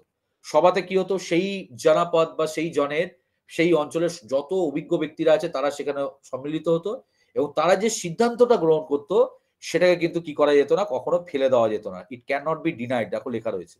কিন্তু দুঃখের বিষয় হচ্ছে এখানে মহিলাদের কোনো কি ছিল না, অ্যাক্সেসিবিলিটি ছিল না, কোনো মহিলার প্রবেশ অধিকার ছিল না। তাহলে সভা হচ্ছে সবচেয়ে অভিজ্ঞ মানুষদের আর কি একটা সভা বলতে পারো, সমাহার, যেখানে মহিলাদের প্রবেশ অধিকার ছিল না, এবং সবচেয়ে আর কি মূল্যবান যে মতামত তৈরি হতো এখানে, সিদ্ধান্ত নেওয়া হতো এখানে, এবং এর যে সিদ্ধান্ত এটাকে কিন্তু আর কি সমাজ ব্যবস্থা গ্রহণ করতে হতো, এটাকে ফেলা যেত না। নেক্সট হচ্ছে সমিতি। সমিতি হচ্ছে জেনারেল বডি। সমিতি মানে হচ্ছে জেনারেল বডি, মানে কি ধরো তোমাদের পাড়ার কি হচ্ছে দুর্গাপুজো হবে, তাহলে দুর্গাপুজোর আগে দেখবে একটা জেনারেল মিটিং ডাকা হয়, জেনারেল মিটিং এ সবাই যেতে পারে। ঠিক আছে, পাড়ার ওই কচি কাঁচা কাঁচা বাদাম গুলো থেকে শুরু করে পাড়ার যত বুড়ো ভাম যত আছে সবাই চলে যেতে পারে। ঠিক আছে, তো ওরকমই সমিতি হচ্ছে কি, সমিতি হচ্ছে সবার আর জন্য এটা খোলা, এটা হচ্ছে এলিট এবং পাবলিক ইনস্টিটিউশন, দেখো লেখা রয়েছে, যেখানে সবাই যেতে পারে। দেখো অফ দ্য এন্টায়ার ক্ল্যান, মানে পুরো গোত্র যত আর কি একটা অঞ্চলে যত মানুষ আছে তাদেরকে নিয়ে একটা সমিতির মিটিং ডাকা হলো। ঠিক আছে, কোনো একটা বিশেষ আর কি বিষয় নিয়ে মিটিং ডাকা হলো, তাহলে এইটাতে কিন্তু মহিলারা তারা যেতে পারতো। সমিতি হচ্ছে তাহলে সাধারণ আর কি বলতে পারো সভা, সাধারণ সভা, যেখানে সবার কি ছিল আর কি যাওয়ার অধিকার ছিল এবং সবাই এতে অংশগ্রহণ করতে পারত। নেক্সট হচ্ছে বিধাতা, দেখো ভালো করে বোঝো। বিধাতা, বিদ মানে কি, বিদ মানে হচ্ছে যারা আর কি বিচার করে। বিদ, বিদ মানে কি ভাগ্য, আমরা বলি না ভাগ্য বিধাতা, তাহলে বিদ কথাটার মানে হচ্ছে যারা বিচার করবে। ঠিক আছে, যারা বিচার মানে, বিচার মানে কি ধরো কোনো ঝামেলা হলো, দুটো দুটো আর কি সম্প্রদায়ের মধ্যে ঝামেলা হলো বা কিছু মানুষের মধ্যে ঝামেলা হলো, তাহলে সেটা করার জন্য তো বিচার ব্যবস্থা বসাতে হবে, তাহলে সেই বিচার ব্যবস্থাকে কি বলা হতো সেই সময়, বিধাতা। তাহলে বিধাতার কাজ কি, বিধাতার কাজ হচ্ছে ডিসপিউট রেজলিউশন, অর্থাৎ কোনো ঝামেলা হয়েছে, কোনো ব্যক্তির মধ্যে ঝামেলা হতে পারে, কোনো কমিউনিটির মধ্যে ঝামেলা হতে পারে, সেটাকে কি করা, সেটাকে আর কি সমাধান করে দেওয়া, বিচার ব্যবস্থার কাজ করতো, সেটার নাম ছিল বিধাতা। ঠিক আছে, দেখো এবং এখানে কিন্তু মহিলাদের কি ছিল, মহিলাদের একটা স্পেশাল রিজার্ভেশন ছিল, অর্থাৎ এখানেও কিন্তু মহিলারা যেতে পারতো। ঠিক আছে, বিধাতা মানে বিচার ব্যবস্থার অংশ প্রক্রিয়ায় তারা সামিল হতে পারত। আর লাস্ট হচ্ছে গানা। গানা মানে হচ্ছে কি, ধরো কথার কথা একটা মজা করে বলি, গানার ফাংশনটা বোঝাই। ধরো তোমাদের পাড়ার দুর্গাপুজো হয়েছে, দুর্গাপুজোর আর কি যে চাঁদা উঠেছে সেটা দিয়ে খিচুড়ি রান্না হয়েছে। এবার খিচুড়ি রান্না হয়েছে, এবার খিচুড়িটা কি হবে, সবার মধ্যে ডিস্ট্রিবিউট করতে হবে, কে করে, পাড়ার ক্লাব। পাড়ার ক্লাব কি করলো, তারা টিকিট মানে তারা চাঁদা তুলেছে, চাঁদা তুলে খিচুড়ি করেছে, এবার প্যাকেট করেছে, প্যাকেট করে সবার বাড়িতে দিয়ে আসছে, মানে ডিস্ট্রিবিউট করছে। তাহলে গানার কাজটা হচ্ছে এই, গানা হচ্ছে একটা সংস্থা যার কাজ হচ্ছে যত সম্পদ পাওয়া যাবে সেটাকে ডিস্ট্রিবিউট করা। ঠিক আছে, ডিস্ট্রিবিউশন অফ ওয়েলথ দেখো লেখা রয়েছে, অর্থাৎ প্রত্যেকটা সম্প্রদায়ের মধ্যে কিভাবে ডিস্ট্রিবিউশন হবে সেটাকে নির্ধারণ করা, এবং সেই ডিস্ট্রিবিউশনটাকে করে দেওয়া, এর কাজটা কে করতো, গানা বলে যে আর কি সম্প্রদায় বা যে আর কি সভাটা ছিল, অর্গানাইজেশনটা ছিল। তাহলে এই চারটে রাজনৈতিক অর্গানাইজেশনের উল্লেখ কিন্তু আমরা পাই সভা, সমিতি। গণা থেকে কি গণপতি এই নামটা এসেছে? না, গণপতি তো আলাদা জিনিস, ঠিক আছে।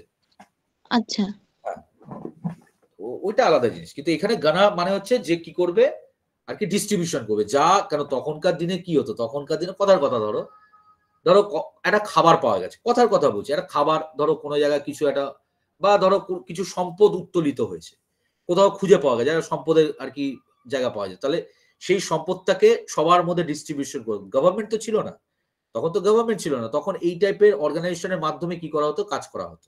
ওকে, এই হচ্ছে ব্যাপার।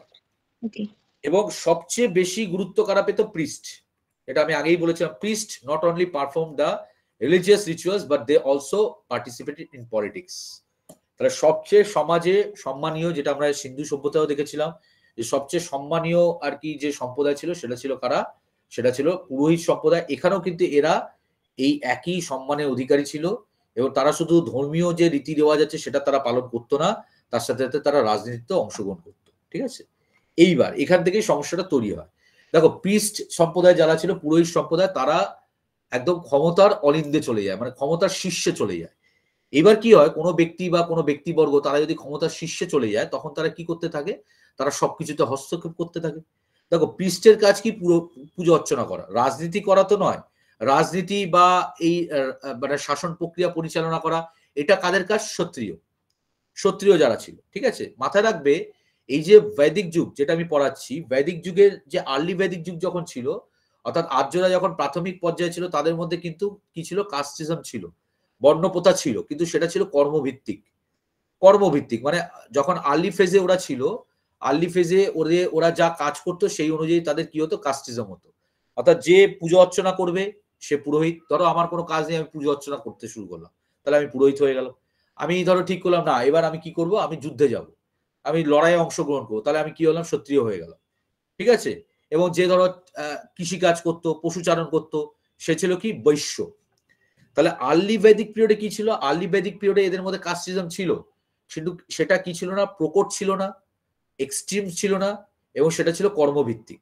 কিন্তু লেটার বৈদিক পিরিয়ডে কি হয়ে যায়, এই যে কাস্টিজম যেটা ছিল সেটা বংশানুক্রমিক হয়ে যায়, বংশানুক্রমিক, হেরিডিটারি হয়ে যায়। মানে রাজার ছেলে যে ক্ষত্রিয়, তার ছেলে ক্ষত্রিয় হবে, যে পুরোহিত তার ছেলে পুরোহিত হবে, ঠিক আছে, যে বৈশ্য তার ছেলে বৈশ্য হবে। তাহলে এইটা কিন্তু সমস্যা তৈরি হয়। মানে অ্যাকচুয়ালি এটা তৈরি করেছিল পুরোহিত সম্প্রদায়। পুরোহিত সম্প্রদায়, ধরো আমি পুরোহিত সম্প্রদায়ের মানুষ, আমি একটা এমন ব্যক্তি যে ক্ষমতার কেন্দ্রে রয়েছে, তাহলে আমি চাইবো আমার যারা নেক্সট জেনারেশন আছে তারাও যাতে সেই জায়গাটা থাকে। তাহলে পুরোহিতরা এত ক্ষমতাশীল হয়ে যায় যে এরা শুধুমাত্র আর রিলিজিয়াস পারফরমেন্স নয়, এরা পুজো অর্চনা নয়, এরা রাজনীতিতে অংশগ্রহণ করতে চায়, থাকে। স্বাভাবিকভাবে এদের প্রভাব প্রতিপত্তি বৃদ্ধি পায়। তাহলে এরা দেখে যে আমার প্রভাব প্রতিপত্তি বৃদ্ধি হয়েছে, তাহলে আমার যারা উত্তরসূরি আছে তাদেরও যেন থাকে। তাহলে তিনি কি করে দিলেন, তারা কি করলো, এটাকে উত্তরসূরি করে দিল। এইভাবে কি হয়ে যায়, সমাজের মধ্যে প্রকট একটা বৈষম্য বা বর্ণ বৈষম্য তৈরি হয়। এটা কিন্তু লেটার বৈদিক পিরিয়ডে হয়েছিল, আর্লি বৈদিক পিরিয়ডে ছিল না। আর্লি বৈদিক পিরিয়ডে এদের জীবনযাপন, এদের ধর্মীয় জীবন বলো, এদের সোশ্যাল লাইফ বলো, একদম সোজাসুজি ছিল, এরা খুব সরল প্রকৃতির ছিল। কিন্তু লেটার বৈদিক পিরিয়ডে এরা যখন সেটেল ডাউন হলো, এবং এই প্রিস্ট কমিউনিটির মানুষ এরা কি করতে লাগলো, এরা ধর্মকে ভুল ব্যাখ্যা দিতে লাগলো। দেখো ভালো করে বোঝো, এই যে পুরোহিত সম্প্রদায়ের মানুষ, এদের কাজ ছিল পুজো অর্চনা করা, তার সাথে সাথে ধর্মীয় আলোচনা করা। তাহলে ধর্মীয় আলোচনা মানে যে বেদ যেটা আমরা পড়ি, তো এই বেদ লেখা হয়েছিল এবং এটা নিয়ে কালচার করা, এটা নিয়ে মানুষকে শিক্ষাদান করা, কার কার এটা কাজ ছিল, প্রিস্ট কমিউনিটি। কিন্তু এই প্রিস্ট কমিউনিটির মানুষরা তারা কি করতে থাকে, তারা ধর্মের অপব্যাখ্যা দিতে শুরু করে। ধরো এই যে ঋগ্বেদের যে মূল মানে বেদ যেটা বলে না, বেদ বলা হয় দা মানে মানে বেদ যে পড়েছে সে সব জেনে গেছে, এরকম একটা ব্যাপার আছে। বেদের মধ্যে সবকিছু রয়েছে, ঠিক আছে, আদি অনন্ত। তো বেদের যে মূল মন্ত্রগুলো বা বেদের যে মূল বিষয়বস্তু, এগুলো কারা জেনে ফেলেছিল, প্রিস্ট। এইগুলোকে মানুষের মধ্যে সরবরাহ করা, মানুষকে জানানো এর মূল বিষয়টা কি, সেটা কাদের কাজ ছিল, প্রিস্ট। কিন্তু প্রিস্ট কি করতে শুরু করে, পুরোহিত সম্প্রদায়ের মানুষ তারা বেদের অপব্যাখ্যা দিতে শুরু করে। তারা বলতে শুরু করে যে বেদে লেখা রয়েছে পুরোহিতই হচ্ছে সর্বে সর্বা, তাহলে আমি হচ্ছি ভগবানের প্রতিনিধি, তাহলে আমাকে তোমরা কি করতে থাকো, আমাকে তোমরা খুশি করো। তাহলে এইভাবে তারা কি করতে থাকে, ধর্মের এবং বেদের যে মূল মন্ত্র, মূল বিষয় আছে, সেটাকে তারা অপব্যাখ্যা দিতে থাকে, মানুষের মনে ভয়ের সৃষ্টি করে, মানুষের মনে আর কি এর ফলে কি হয়, ভয়ের সাথে সাথে ক্ষোভেরও সৃষ্টি হয়। এবং যে ব্রাহ্মণ্য সম্প্রদায় তাদের যে আধিপত্য, এটা কিন্তু শুধুমাত্র সাধারণ মানুষ নয়, এটা কিন্তু ক্ষত্রিয় সমাজ যারা ছিল তাদের মনে ক্ষোভের সৃষ্টি করেছে। তার কারণ ক্ষত্রিয়দের কাজ কি ছিল, তাদের ছিল প্রশাসন পরিচালনা করা, যুদ্ধ বিগ্রহে অংশগ্রহণ করা। তাহলে এই প্রশাসন পরিচালনার ক্ষেত্রে এবার প্রিস্টরা কি করতে থাকে, তারা হস্তক্ষেপ করতে থাকে। প্রিস্টদের কাছে প্রচুর ক্ষমতা চলে এসছে, ঠিক আছে, তারা হস্তক্ষেপ করতে থাকে, রাজনীতিতে তারা অংশগ্রহণ করতে থাকে। তাহলে স্বাভাবিকভাবে এই যে প্রিস্ট কমিউনিটি এবং ব্রাহ্মণ সম্প্রদায়ের মানুষ, তাদের যে এই ক্ষমতার অপব্যবহার বা অধিক ব্যবহার, এটা কিন্তু কি হয়, সমাজ ব্যবস্থা একটা বিশৃঙ্খলা এবং ক্ষোভের সৃষ্টি হয়। এই পরিবেশ চলছিল। বোঝা গেল কি বললাম? বলো। হ্যাঁ স্যার। স্যার এই ছিল ব্যবস্থা। এইবার দেখো তাহলে তুমি বলে স্যার আপনি তো ৩টে কাস্টের কথা বললেন, আপনি তো শূদ্রদের কথা বললেন না। দেখো আর্লি ভেদিক পিরিয়ডে এদের মধ্যে শূদ্র ছিল না। ঠিক আছে? আর্লি ভেদিক পিরিয়ড যখন এরা প্রাথমিক পর্যায়ে ছিল, যখন মাইগ্রেশন পিরিয়ডে ছিল, এদের মধ্যে ৩টে কাস্টই ছিল আর্যদের মধ্যে। একটা হচ্ছে ব্রাহ্মণ, ক্ষত্রিয় আর বৈশ্য। ঠিক আছে? এবং সেটা কিন্তু কর্মভিত্তিক ছিল, যেটা আমি আগেই জানালাম। কিন্তু লেটার ভেদিক পিরিয়ডে কি হলো? লেটার ভেদিক পিরিয়ডে এরা সেটেল ডাউন হলো।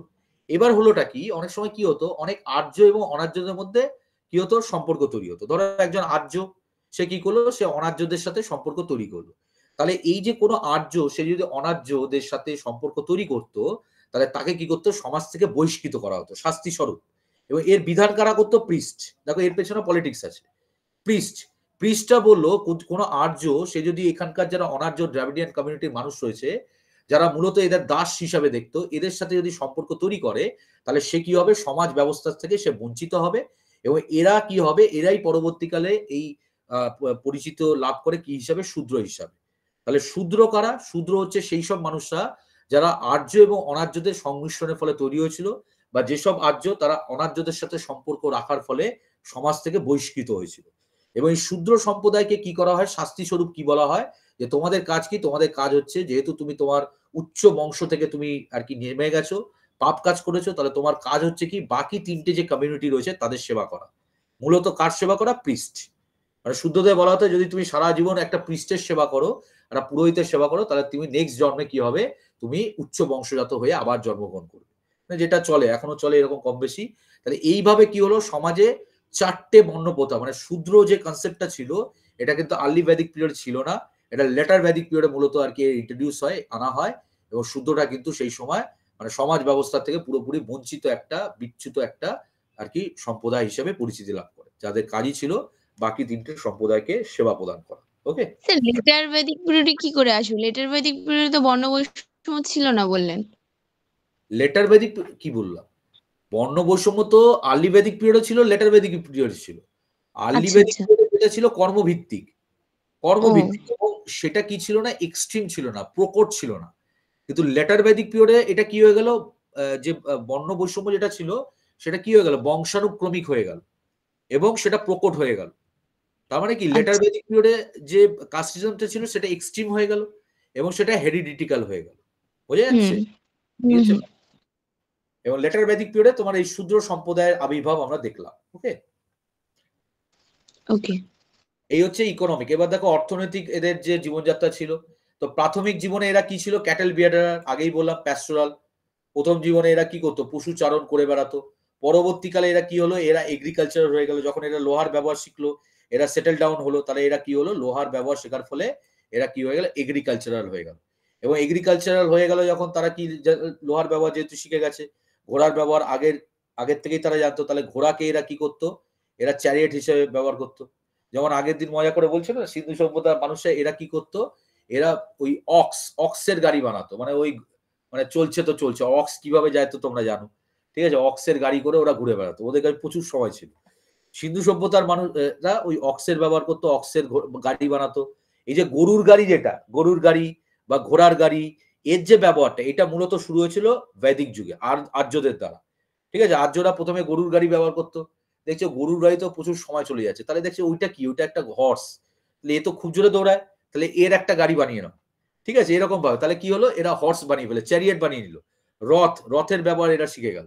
ঠিক আছে? এটা স্মার্ট ছিল। যাই হোক, এছাড়া রিভার্সকে এরা ব্যবহার করতো, নদীকে এরা মেন ট্রান্সপোর্ট হিসেবে ব্যবহার করতো। ছোট ছোট একটা ওই নৌকোর মতো, ভেলার মতো বানিয়ে এরা কি করতো? এরা এদিক ওদিক ট্রান্সপোর্টেশন বা যাতায়াত করে থাকতো। এবং আর্যরা কি ছিল? আর্যরা কিন্তু দেখো আমরা পড়েছিলাম যে সিন্ধু সভ্যতার মানুষরা প্রথম কটনের ব্যবহার তারা করেছিল পৃথিবীতে। আর্যরা কিন্তু কটন এবং উল, মূলত উলের গার্মেন্টস এর ব্যবহার এরা বেশি করতো। উল, পশমের ব্যবহার। ঠিক আছে? তার কারণটা কি? এরা কি ছিল আর্লি লাইফে? এরা কি ছিল? এরা প্যাস্টোরাল ছিল। মানে ওই যে পশু এগুলো এরা চারণ করতো। তাহলে এই পশুর যে লোম, এটাকে এরা কি করতো? এরা ওটাকেই আর কি ছেটে এরা কি করতো? তোমার ওই লোম হিসাবে, পশম হিসাবে ব্যবহার করতো।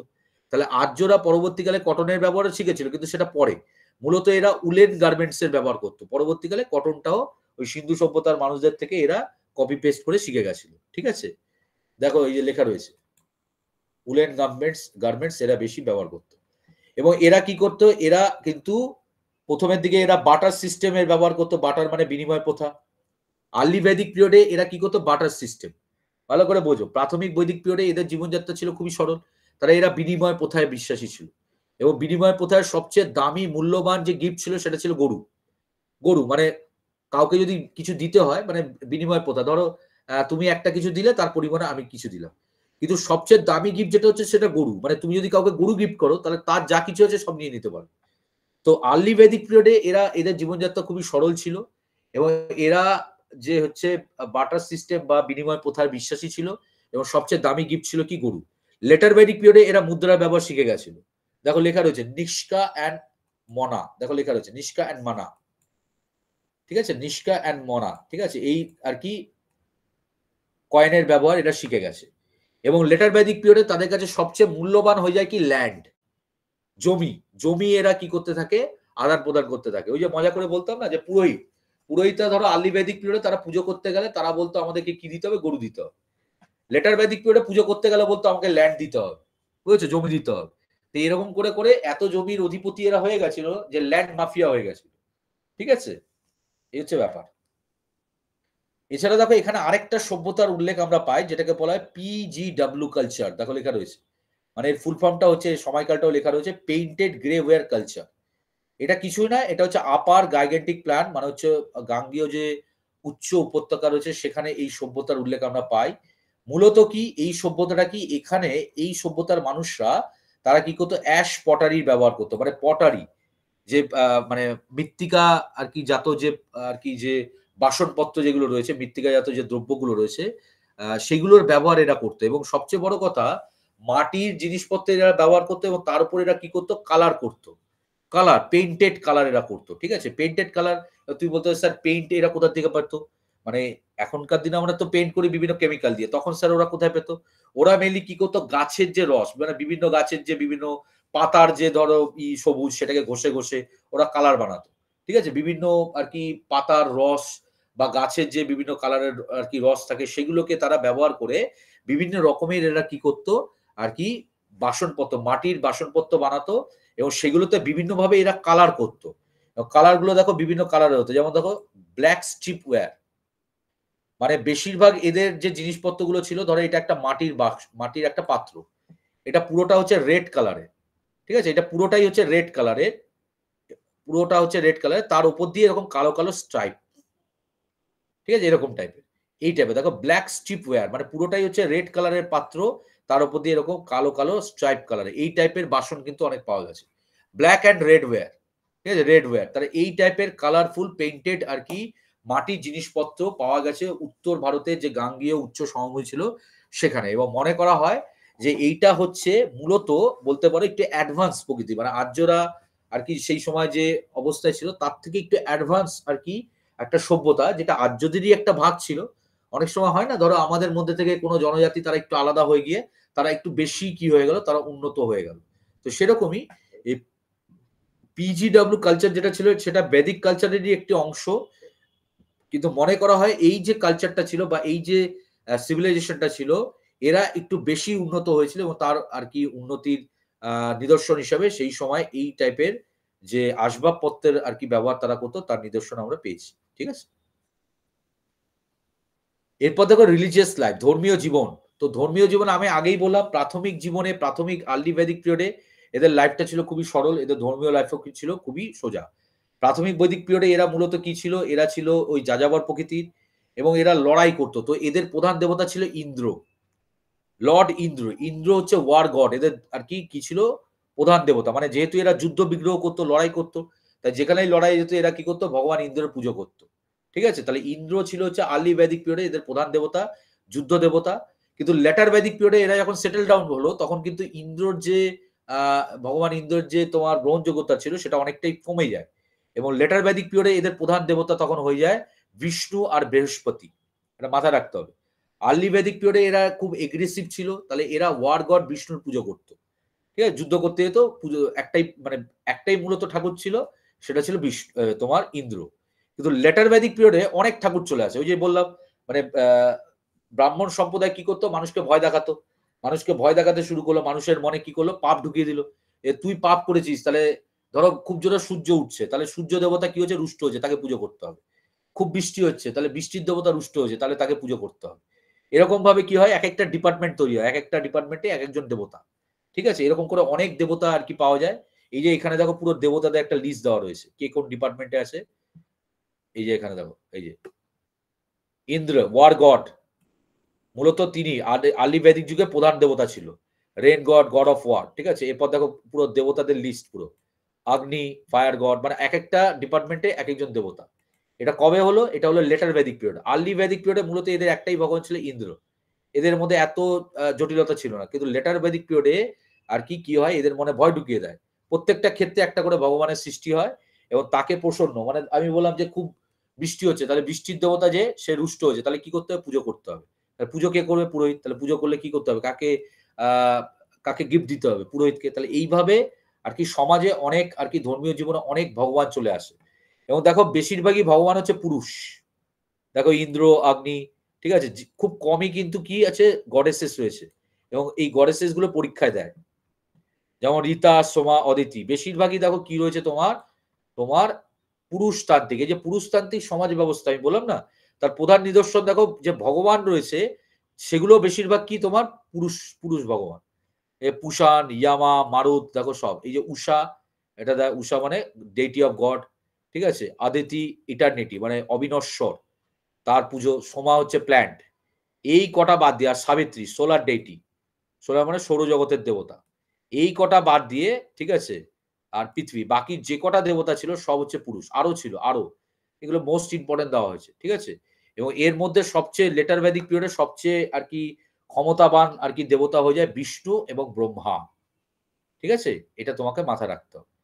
প্রত্যেকটা দেখো ভগবানের মানে কি কি আর কি আর কি কিসের দেবতা ছিল সেটা তোমাদের পড়তে হয়।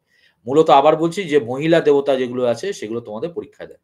সাবিত্রীটা দেয়, ঠিক আছে, সোমা দেয়, এগুলো বেশি দেয়। এছাড়া দেখো ঋগ্বৈদিক যুগে কি আছে, কিছু কিছু আর কি নদীর নাম আছে যেগুলো আর কি আলাদা আলাদা নাম ছিল। যেমন সিন্ধু নাম বলা হয় কাকে, ইন্দাসকে। ঠিক আছে, বিতস্তা, ঝিলাম, আসকানি। ঠিক আছে, এটা খুব ইম্পর্টেন্ট। আসিকানি হচ্ছে চেনাব। মানে এইগুলো হচ্ছে যে বৈদিক আর কি যে সাহিত্য রয়েছে, সেখানে এই নদীগুলোর প্রাচীন নাম। মানে সিন্ধু নদীকে, ইন্দাস রিভারকে কি বলা হয়েছে, সিন্ধু বলা হয়েছে। আসিকানিটা হচ্ছে চেনাব। ঠিক আছে, পুরুষিনী, এটা সবচেয়ে বেশি দেয়। পুরুষিনী নদী কাকে বলা হয়, রবিকে বলা হয়। ঠিক আছে, তাহলে কোন আর কি ঋগ্বেদিক যুগে কোন নদীর কি নাম ছিল। ঘারঘারা নদীর নাম কি ছিল দেখো, দৃষ্টাবতী, ভেরি ইম্পর্টেন্ট। ঠিক আছে, এইগুলো যেগুলো একটু আলাদা আলাদা, যেমন ধরো এই যে এগুলো তুমি চিনতে পারবে না। আসিকানি মানে চেনাব।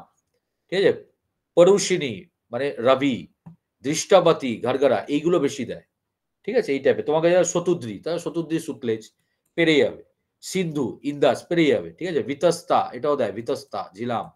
এগুলো ছিল কি প্রাচীন বৈদিক যুগে এইসব নদীগুলোর নাম। এরপর দেখো সোশ্যাল লাইফ, যেটা আমি আগেই বললাম যে সোশ্যাল লাইফে কি ছিল এদের আর কি, ওই on the basis of occupation. Early বৈদিক পিরিয়ডে এদের কর্মের ভিত্তিতে আর কি ভাগ ছিল। ব্রাহ্মণ, ক্ষত্রিয়, বৈশ্য এবং শূদ্রতা যদিও লেটার বৈদিক পিরিয়ডে হয়েছিল। ঠিক আছে, কার কি ফাংশন ছিল এটা লেখা রয়েছে দেখো। তোমার ব্রাহ্মণের কাজ হচ্ছে তোমার ওই পূজা অর্চনা করা, ক্ষত্রিয়র কাজ হচ্ছে ডিফেন্স বা প্রশাসনিক কাজে অংশগ্রহণ করা, বৈশ্যের কাজ হচ্ছে এগ্রিকালচার বা ব্যবসা বাণিজ্যতে যোগদান করা। ঠিক আছে, শূদ্রের কাজ হচ্ছে এই তিনটে যে বাকি যে ক্লাস আছে তার আর কি ভরণ পোষণ বা পরিষেবা করা, ভরণ পোষণ নয়, পরিষেবা করা। এবং তারপর চতুরাস্ত্র যে ব্যবস্থা, ঠিক আছে, চতুরাশ্রমের যে ব্যবস্থা ছিল, এটা কিন্তু শুধুমাত্র আর্য মানে মূলত আর কি ব্রাহ্মণ এবং ক্ষত্রিয়দের মধ্যে ছিল।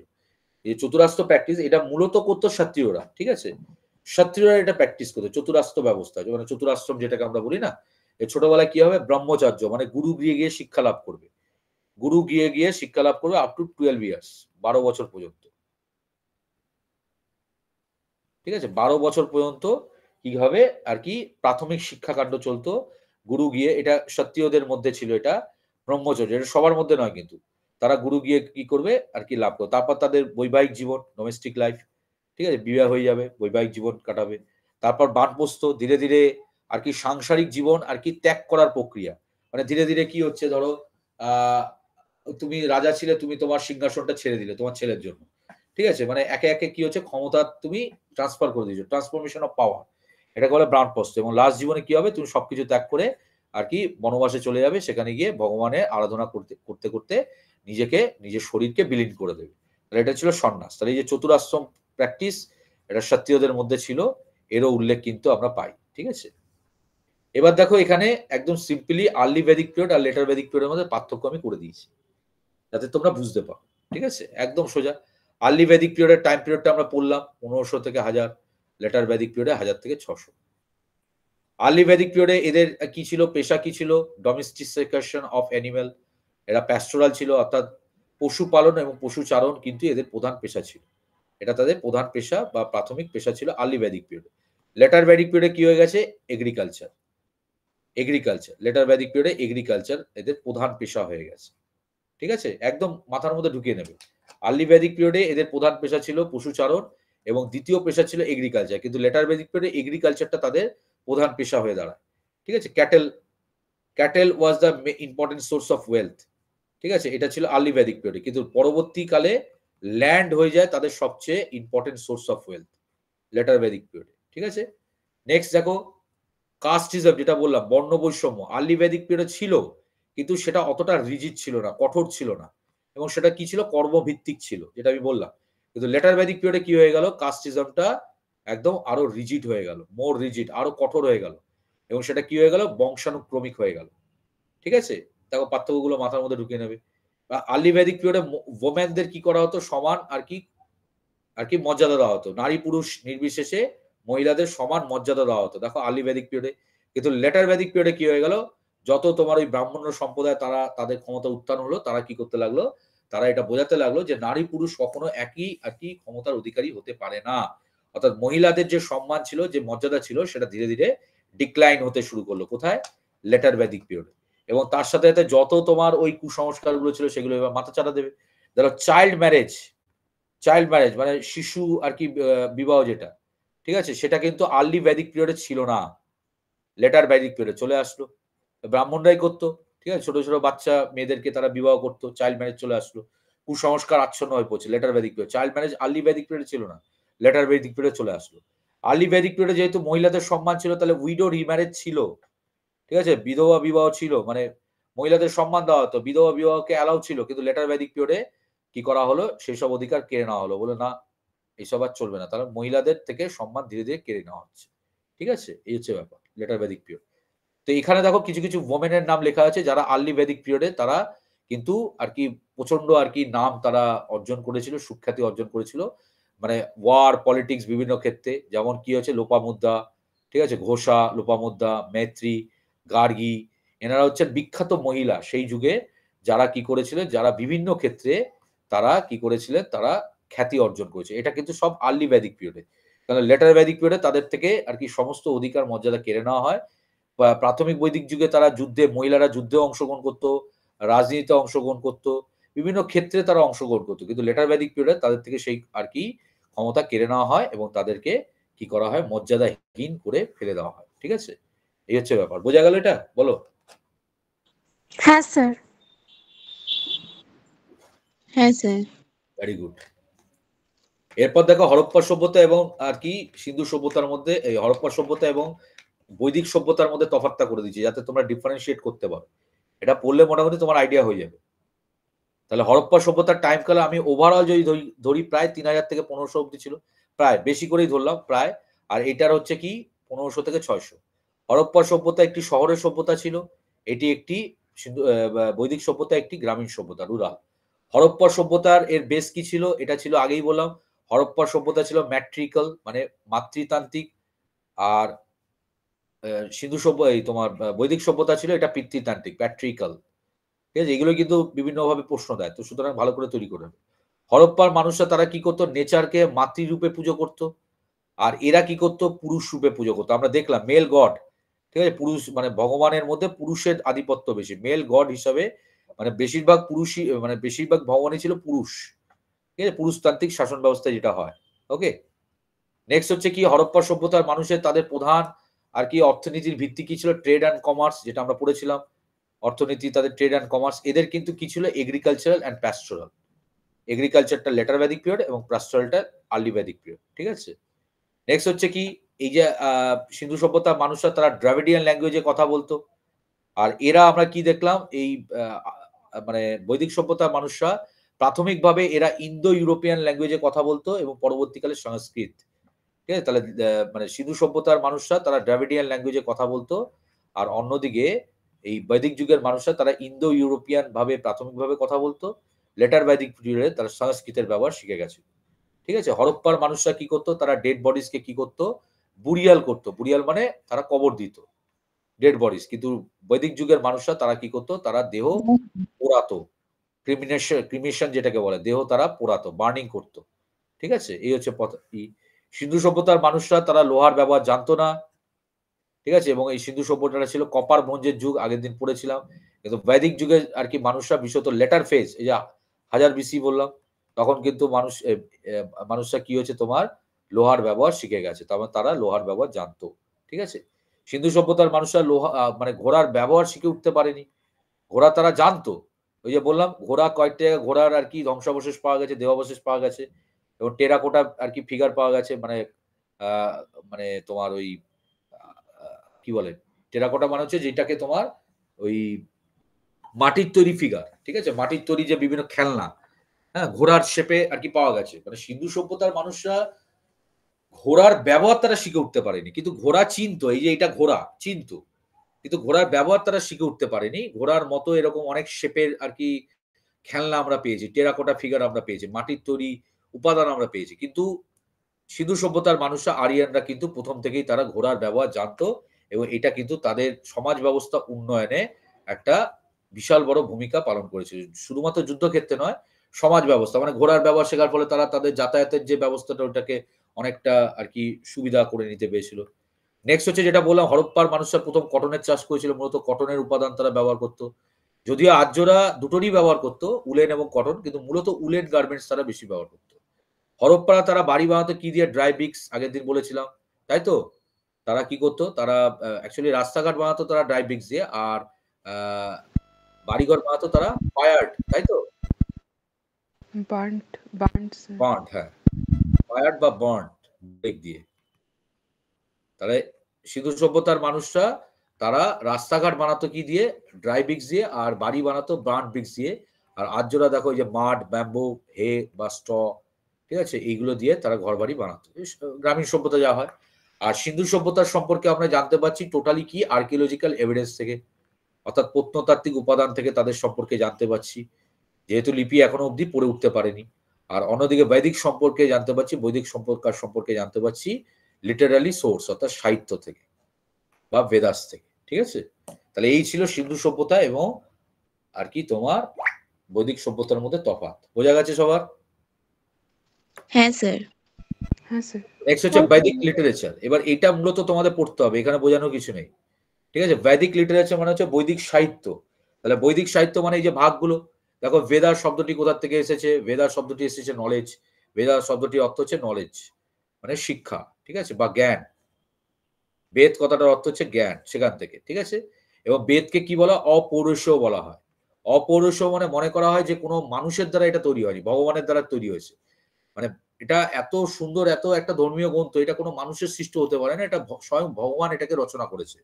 এই জন্য এটাকে কি বলা হয়, বেদকে কি বলা, অপৌরুষীয় বলা হয়। এবং এটা নিত্য মানে এটা কোনোদিন যাবে না, মানে যা রয়েছে বেদের যে বিষয়বস্তু সেটা সারা জীবন এক্সিস্টিং ইন অল ইটারনিটি, মানে এটা অবিনশ্বর, কোনোদিন এটাকে নষ্ট করা যাবে না। বেদের যে স্পিরিটটা রয়েছে, বেদের যে আর কি যে ফিলোসফিটা রয়েছে, সেটা হচ্ছে অবিনশ্বর, সেটা কোনোদিন পাল্টানো যাবে না, ঠিক আছে। 4 ধরনের বেদ আছে তোমরা জানো, ঋক, সাম, যজু, অথর্ব। তো এইগুলোকে, এই তিনটে মানে প্রথম তিনটেকে কি বলা হয়, ঋক, সাম, যজু, এই তিনটেকে বলা হয় ট্রেয়, ঠিক আছে। তো এইবার প্রত্যেকটা বেদ আবার ফার্দার ডিভাইডেড হচ্ছে সংহিতা, ঠিক আছে, 4টে ভাগে ভাগ হচ্ছে সংহিতা নামে। তো এইগুলো দেখো এখান থেকে পড়তে হবে। এই যে ঋগ্বেদাকে কি বলা হয়, the first testament of mankind, অর্থাৎ মানুষের তৈরি প্রথম ধর্মগ্রন্থ, এটা হচ্ছে ঋগ্বেদা, যেটা আগেই বললাম সবচেয়ে ওল্ডেস্ট। এর মধ্যে কটা তোমার মন্ত্র রয়েছে, এগুলো পরীক্ষা দেয়। এই ঋগ্বেদ তোমার 10টা মন্ডলে বিভক্ত, ঠিক আছে, এইভাবে পড়তে হবে এটা, এখানে কিছু নেই। এবং এই যে 10টা মন্ডলের মধ্যে, 10টা মন্ডল মানে চ্যাপ্টার বলতে পারো, মন্ডল মানে চ্যাপ্টার, তাহলে ঋগ্বেদে কটা চ্যাপ্টার রয়েছে বা কটা মন্ডল রয়েছে? 10টা। কটা আর কি এখানে মন্ত্র রয়েছে? 1028টা। ঠিক আছে? তো মনে করা হয় যে ১ম এবং ১০ নম্বর যে মন্ডলটা আছে সেটাকে পরে এড করা হয়েছে। ঠিক আছে? এবং ১০ নম্বর যে মন্ডলটা রয়েছে সেখানে কিন্তু এই পুরুষোক্তা। পুরুষোক্ত মানে ৪টে বর্ণের উল্লেখ পাওয়া যায়। এই যে এটা দেয় পরীক্ষায়। পুরুষোক্তা মানে হচ্ছে ৪টে বর্ণ, যেটা একটু আগেই বললাম, ব্রাহ্মণ, ক্ষত্রিয়, বৈশ্য, শূদ্র, এই ৪টে বর্ণের উল্লেখ কোন মন্ডলে পাওয়া যায়? ১০ নম্বর মন্ডলে। ঠিক আছে? তো এরকমই এগুলো লেখা রয়েছে। কোন কোন শব্দ কতবার উল্লেখ হয়েছে দেখো, ওম শব্দটি, ইন্দ্র শব্দটি, এবং কোন কোন এই যে গায়ত্রী মন্ত্র, গায়ত্রী মন্ত্র যেটা রয়েছে, গায়ত্রী মন্ত্র কাকে ডেডিকেট করা হয়েছে?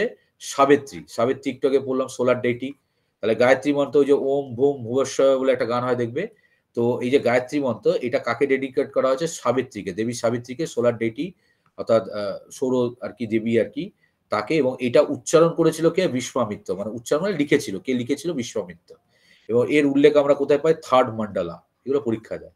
দেখবে এখানে যে আর কি তোমার এই ব্লু মার্ক করা আছে সেগুলো হচ্ছে ইম্পর্টেন্ট। সবচেয়ে মানে পবিত্র নদী কি ছিল? সরস্বতী। ওকে, তাহলে এরকম ভাবে এই যে তোমার এখানে যে ইগুলো রয়েছে, সামবেদা দেখো কি লেখা রয়েছে, সামবেদা, অথর্ব বেদা, ব্রাহ্মণা, এগুলো পড়তে হবে। ঋগ্বেদা, আবার যে ঋগ্বেদার যে উচ্চারণগুলো, ঋগ্বেদা এগুলোকে কে কে উচ্চারণ করেছে লেখা রয়েছে দেখো, কে কে ঋগ্বেদাকে পড়েছে আর কি। ঠিক আছে? এগুলো লেখা রয়েছে, এগুলো পড়তে হবে।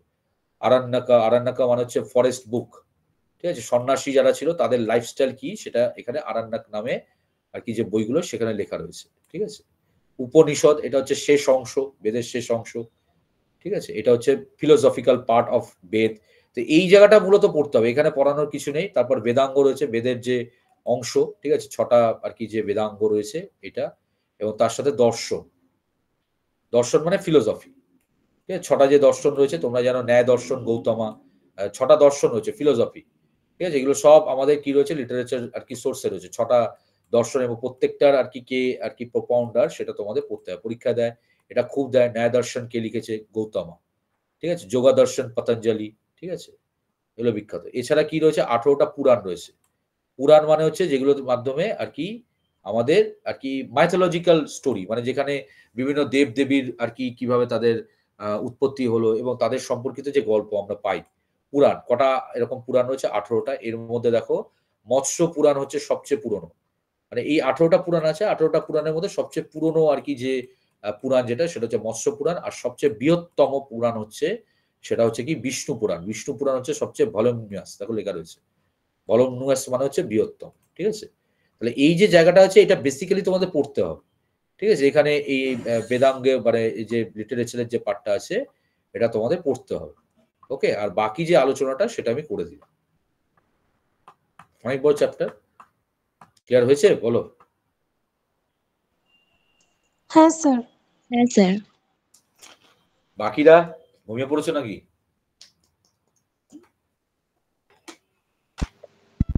না স্যার। ও, ছিলে, ভেরি গুড। তাহলে নেক্সট দিন এগুলো পড়ে রাখবে। ঠিক আছে? কারো কোনো ডাউট আছে? বলো। না স্যার। তাহলে ডাউট নেই যখন, তাহলে ক্লাস অফ করাই যায়। ঠিক আছে? চলো, এই অবধি রইলো। ভালো থেকো, আবার নেক্সট ক্লাসে দেখা হবে। Thank you, good night everyone. Okay.